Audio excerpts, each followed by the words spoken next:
How are we doing, guys? And welcome back to 𝐼𝐍 TV. It is the live big match preview, Crystal Palace versus Leeds. It feels like ages since we played. It has been ages. It's the second game in 5 weeks, I think it is. And we're joined by CK and Scotty. I'll go to CK first. How are you, mate? How are things?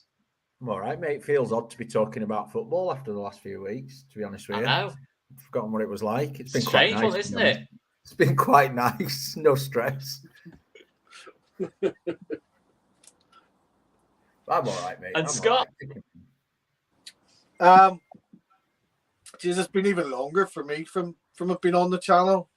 I think it's been about 6 weeks, maybe longer. I'm talking about football is going to be a pleasant change again. I feel like it's the season's restarting again. That's the only way I can sort of think it through in my head, is that we had this weird wee break where there was no football. Then we're back for a couple of weeks, and then there's going to be another break. So I don't know. This is a strange season. It's going to be like that all season. There's no real momentum going to be built. It's just going to be a bit of a frustrating one. But what's not frustrating is we are very delighted to announce our partnership with Football Prizes again for the 2022-2023 season. And we've got a fantastic prize on offer, guys. We have got, wait for it. We've got the opportunity to enter a competition to win 2 hospitality tickets to next weekend's massive game at home to the Arsenal. Included in that is VIP lounge access at the Centenary Pavilion, unlimited complimentary drinks, official matchday programme, padded seats in the Upper East Stand, a pre-match 3-course meal, matchday entertainment from club legends, and it's an opportunity to win this prize, guys. $9.95 a ticket, 65 tickets available, 6 have sold so far, so there's still 59 tickets to go for. The competition ends in, under a week. Thursday the 13th of October, the competition ends. Check it out, guys. Check it out. It is Football Prizes, and we're delighted to be back on board with them for this season. So check out the link in the description down below, guys. And yeah, let's get into it then. Palace away, CK. I mean, last season's game, 0-0. Wasn't the most enthralling game of football. It was just mainly me moaning at Wilfried Zaha for 90 minutes, really. And Wilfried Zaha just loving to... Basically, Wilfried Zaha gets offended whenever anyone tries to take the ball off him, really. He's just if you try to take the ball off Wilfried Zaha, he will moan. But guys, smash that like button as well. CK, your thoughts going into this one? I've got a feeling, mate, it might be similar to last season's. It's got scrappy, horrible game written all over for it for me as this. But this is, and we were talking about this just before we came on, this is one of those games where if we want to be safe this season and be around mid-table, these are the kind of games we need to be picking points up in. I know the old London hoodoo and all the rest, but we've done that one now. That's gone. I don't think it'll be a free-flowing, attacking, wonderful game to watch. I really don't. But if we come away with 3 points, then to be honest, I'm not overly bothered. I think it's another one of those games, much like the Villa one, that we've just got to get through. I can't say I'm overly enthused for it, but, I'll take 3 points all day long, as usual. I don't want to say a point's fine, because, I want 3 points out of this one, really. Well, it is 4 without a win, Scott. I agree with CK, really. I think it's a game where Palace are in pretty poor form. They've won 1 in the last 6 themselves. Lost a couple of games as well. They find themselves 17th in the table. Is this a good time to play Palace? I think it's a good time to play Palace, but I think for me the question is it a good time for Leeds to play Palace? Coming off that match, last week, yes, it's still a point in the bag, but getting the point at home to a team like Villa, and again, no disrespect to Villa, but that match was a shambles between the referee and everything else. I don't want to go into that too much, but Sinisterra now missing, who has already shown how much of an impact and how much of a game changer he's going to be with us. But those silly wee things like throwing your leg out when someone's taking a free kick. Again, we could talk about the referee's consistency or lack thereof, last week, you know, given the yellow card for that, but not yellow cards for kicking the ball away, time wasting, etc., etc. But when you look at Crystal Palace have not set the world on fire. No one's talking about Crystal Palace. No one's kind of thinking, oh yeah, they're going to be safe or they're going to get relegated. They're under the radar. They're nothing. And to me, that's just the way I see Palace. They're just that nothing team at the minute. Even when we played them pre-season, I thought, you know what, come a competitive match, we should thump these ones. Will we thump them? I don't know, but after seeing us fight and scrap through to get a draw against Villa in a horrible match, I would like to see something a bit different. I don't think Crystal Palace is the type of team that's going to park the bus and sit back. They're going to want the attack, and that kind of goes in our favour at times, providing we don't have League One Llorente on making League One level mistakes. Glad he's There's Gail in the comments yet because I'm about to. I feel the voodoo dummy getting stabbed here. It's listen, I think we did look, albeit it wasn't a great performance against Villa. Certainly with the ball, I thought we looked more organised without it, and I think that's what you're going to need against Palace. You know, Eze, Zaha, 𝐼𝐍. You know, there's some really good players in that Palace team. I know maybe they're not really setting the world on fire so far this season, but they can turn up and cause us big problems. But with CK, I mean, would you expect to see any kind of big changes? I know obviously the Sinisterra one is forced on us. Do you expect it just to be Bamford coming for Sinisterra and then the front four swap around a little bit? Maybe Harrison back onto the left because he played on the right against Villa. Maybe he goes back on the left. Aronson maybe back out on the wing, something like that potentially.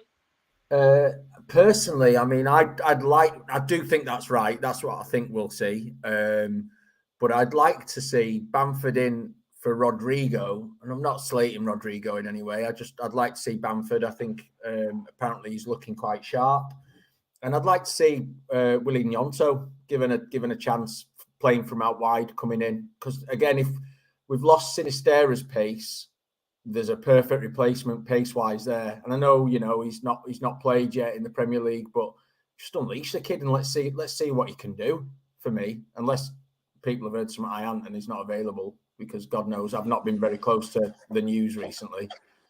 That's what I'd do. I a game.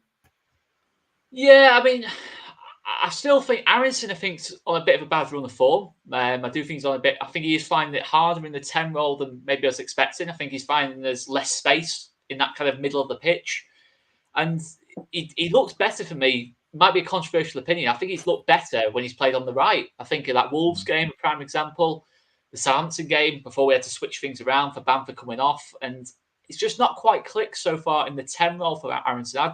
I'd like to see him maybe play himself back into almost confidence to an extent, and you know, maybe get Aronson. Sorry, I keep getting Aronson and Harrison mixed up. But I won't get tired of that, to be honest. That's something that I've forgot all about in the last sort of 4 or 5 weeks. But yeah, I think I kind of want.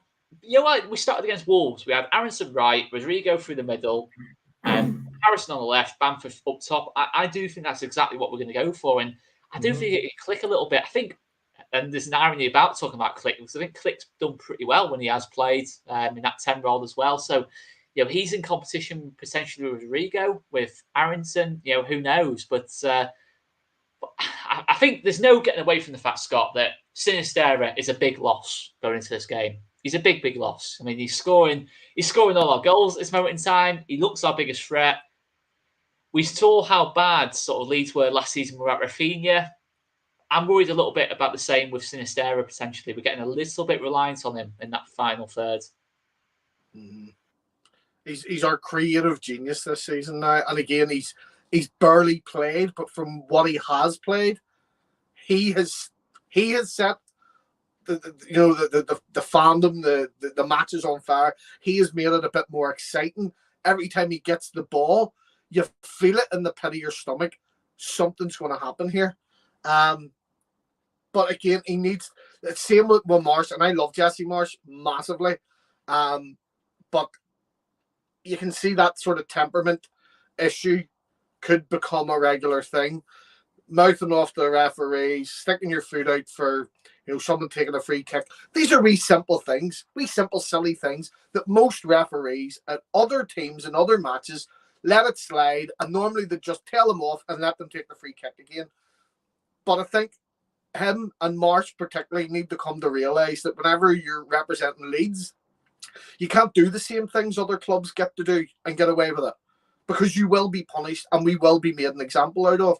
It has happened for decades and decades, and it will continue to happen. And that's something that they're going to learn now. March, I don't think will, because obviously he was having his say regarding the refereeing last week as well. But we're just going to have to accept the refereeings are constantly going to be bad. So expect the worst and focus on the game. This is the same stuff I've been telling our boys. Our referees we get week in, week out are crap. Expect the worst from the referee and just play your game to the best you can. But when Sinisterra is back, I feel we have a bit more magic there. I don't know who's gonna provide the magic without Sinisterra. That's my problem. That was kind of what I'm getting at. Yeah. It's maybe the exact Harrison. same thing as you said with Rafinha. It's the exact same thing last year without Rafinha, but didn't have magic. Yeah, it feels like a very similar scenario. The only difference is Sinisterra playing off the left, Rafinha playing off the right. It's the only kind of difference I feel. I know obviously not exactly the same kind of player, but I think certainly goals-wise, he's a big loss at this moment in time. And obviously you need Bamford on fully top form, Harrison on fully top form to really fill the void. There's no doubt about that for me, but I still feel the strong point in this team is it's the two centre midfielders. I think Tyler Adams, Mark Rocker, I still feel is our strong point. I think even in the game like the Villa game, you saw the difference they made. They didn't panic when Villa Villa had the extra man. We had that composure in the middle of the park, and I just think they're so key at this moment in time. I think there's been a little bit made about Rocker's performances have dropped off a little bit, but I don't really feel that, to be honest. I think Rocker's been consistent. I think Adams has been arguably our best player all season so far. I think they're the real strong point in this team. And it feels weird when we're sold someone who's good as what Kalvin Phillips was for us, that we can now say that the midfield's even stronger than it was before. But I think the balance of the midfield is as good as any's, to be honest with you. I mean, I don't know if you'd agree that's CK or not. Yeah, I 100% agree, mate. I do. I personally do think Adams has been our best player this season so far. I think he's an absolute tank in there. He's got energy for days as a lad. I'm pretty sure he could blow full time and he could run off and do a marathon. He's non-stop. Yeah, and I tend to agree that Rockers, I don't feel like he's dropped off too much. They've got a very clear job to do with Adams and Rocker in the middle of that park. And I think especially when we go out of 10 men like we did against Villa, you're not going to get expansive football from them both. They're going to sit in, be nice and solid. And that's exactly what they did. I mean, Villa they had some chances, but they didn't have a world of chances. It's not like they absolutely peppered us once we were down to 10 men. So I do think that's the strongest point of our team. I don't know if Jesse yet knows his best centre-back pairing. For me, it's Coops and Koch. That's what I think, but I'm not sure he'll have seen enough of them all together to probably pick that yet. But definitely our strongest point is that double pivot in midfield. And it is, and this will upset some of the fans, it is a massive upgrade on the one person we had there previously. As good as he was at times, he was brilliant at times. He was part of the team that brought us up, yada, yada, yada, rinse and repeat the same comments so everyone doesn't lose the shit. But they are an upgrade. And for me, personally, that's just my opinion. Yeah, I really like it. There's no question about it. You basically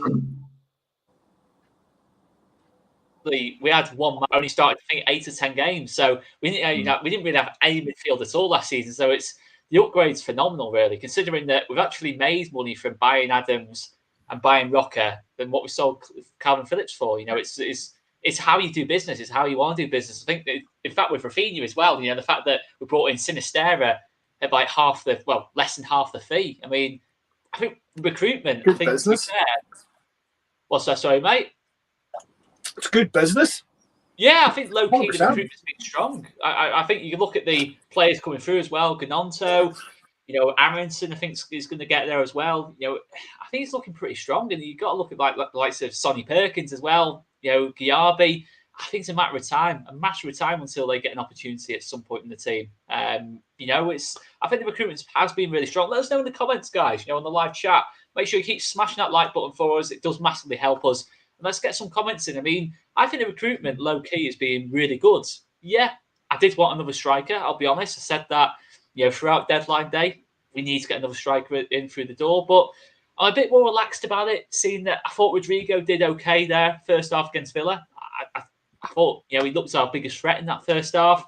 Bamford came on, made an impact. It's not perfect in terms of depth, but it's okay. I feel like we're okay at this moment in time in terms of the squad. I feel it's going to be more the application that's going to cause us problems. If anything is going to cause us problems. I mean, concerned at all by these last sort of four games or so? I'm not worried about. Well, I mean, I'm always worried when we don't pick up points. You know what I mean? Or we never don't not worry about Leeds. It's like a child, isn't it? Really, you never don't not worry about your child, do you? It's a permanent. Well, mate, we could be top of the league and won every game, and I'd find something to worry about regarding this football club. There's always something, isn't there? But I'm not concerned, as in I think it's derailed the start to the season. I think we're probably sat now in the league table where I sort of expect us to finish around there. And these games, that's why these games against the Palaces and people like that who tend to finish in that, 11th, 12th down to 15th area, they tend to finish there. That's why I think these games are really important this season, because if we want to show improvement and show progression, and to all these players that we've brought in, your Sinisterras and everyone else who in 2-3 seasons are doing what Raphinha does and going, do I need to go elsewhere to further my career? So we've got to show that progression. And at the end of the day, that comes down to league position finishes for me. So I'm not worried. I don't think we'll be in a relegation scrap. Clip that up if you want, and I'll be proven wrong in March when I'm sat here ripping my hair out, slagging everyone off. But at the minute, I think we're about where I think we deserve to be, or where I think we'll be at the end of the season, about 12th, 13th. It genuinely played out exactly as I was expecting. It's only really that Chelsea game and that Brentford game, both at both ends of the scale in terms of how bad and great they were, that surprised me a little bit. But everything else has been, we've had games that we could have won, had games that we could have lost, and had games that we just drew. It's just been like a typical mid-table, inconsistent start. But there's no doubt big progress has been made on last season in pretty much every sense, really. And, it's actually exciting to watch us again. I think that Villa game aside, but there's a lot of caveats to that Villa game, in terms of the circumstances. Even that Brentford game, I know we got absolutely battered in the end, but it wasn't a 5-2 game. There's never a 5-2 game. It was nowhere near a 5-2 game, was it? At the end of the day, we went screaming out to try and get some, and Brentford collared a couple of goals. That can happen. I mean, the way we defended in that game, you could have had us three as the front three for Brentford, and they got 5. The way Leeds defended in that second bit, but we did play some really nice football as well, though, at the same time. So it is exciting. What's that, mate? I was going to say there, when you said about the contrast in results in the Chelsea and Brentford game, I watched the extended highlights again the other day of that Brentford game, and there's no way. I'm just sitting looking, going like, we didn't even do anything too wrong. I just couldn't. I still can't grasp how we lost. No, honestly, seeing you watch it back again, I'm looking and going, there's things there that just Brentford done better than us. We didn't particularly do anything too wrong. The referee was awful again, and the couple of mistakes that were made, we paid for them. This is what I'm saying. It's like, we didn't play badly in that game overall. We have played worse in some games and walked away with points. But Brentford, for me, just on that day, and I hate to admit it because we all hate Thomas Frank, Brentford just were better on the day, and I hate to say that. And I didn't expect that. Pre-season, I thought, right, Chelsea will take us and we'll take Brentford, and it was the other way around.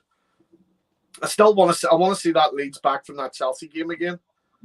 I don't think I thought after that Chelsea win would go on and vindicate ourselves, and we haven't. And this is what I want to see. I want to see that same effort and level of performance show up again, so we can go, right, that Chelsea game wasn't a one-off. That wasn't a fluky one-time performance from the team this season. It's a performance that they can pull out every game if they apply themselves. Going back to Aaronson from earlier, I think games like the Chelsea game where teams are going to come onto us and leave space, I think that's where he's then better in a 10 role, where he can pick the ball up. Much like, I guess, if you watched the Scum City derby the other day, exactly what De Bruyne was doing, because Scum were pushing out and De Bruyne just stood in pockets of space behind him, taking the abs. And don't get me wrong, I'm not comparing Aaronson to De Bruyne before, again, the worldwide. De Bruyne, for me, is the best midfielder probably in world football at the minute, but hey, that's another argument. But I think Harrison's better there then, because he's got that space to charge into. We know how he likes to eat the ground up. And maybe when we are playing teams like your Villas and people like that who, you know, tend to sit quite tight, try and play on the break against us, slow the game down, get in our faces, that's when maybe, Aaronson out on the right and coming in and finding space at times. Like you said, Oscar, is probably the better fit for him. Because when the midfield's crowded, I think he gets bullied around a little bit.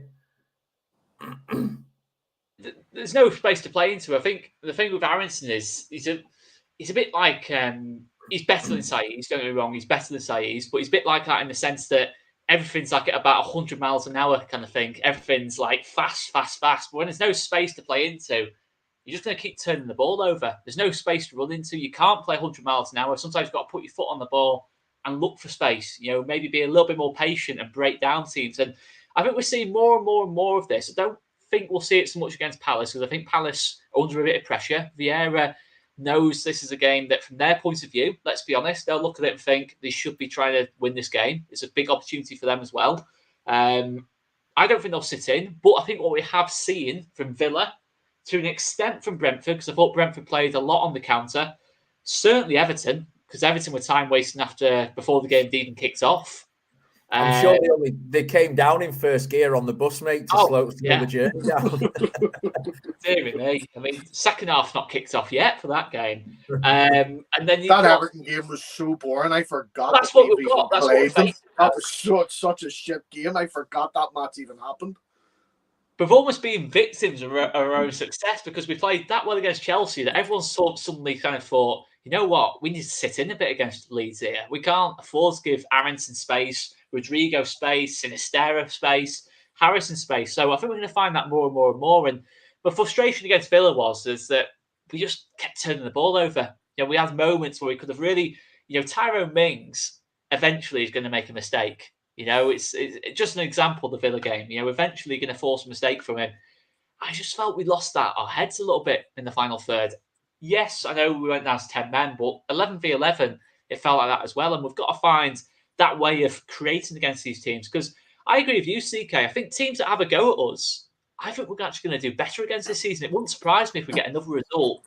You know, maybe not against Arsenal, because I think Arsenal are on another level to Chelsea. But it wouldn't surprise me if against, you know, Scum, potentially Liverpool at this moment in time, the way Liverpool are playing, that teams that will come on to us, that we might fancy that a little bit. You know, Aaronson running at people like, you know, Harry Maguire and all this lot, you know, might fancy that a little bit more. We've lots of space to play into. Yeah, I agree, mate. I think we might get that big season. I think we're going to get results that you don't expect us to get, and then we're going to be getting results where you're thinking we've got to be winning those games. But I think this is the game where I think we can win. I think it is possible for us to win, but we've got to be better than what we have been in the last sort of 3 or 4. We've got to be closer to what we were against Chelsea, or, you know, maybe that Wolves first game where we just, it wasn't the perfect performance against Wolves, but we just managed the game really, really well. We didn't panic when we went 1-0 down. We created against them. We kept our heads. I want to see a little bit more of that. But Scott, in terms of a prediction, can I push you for one, mate? What are you kind of expecting from this game?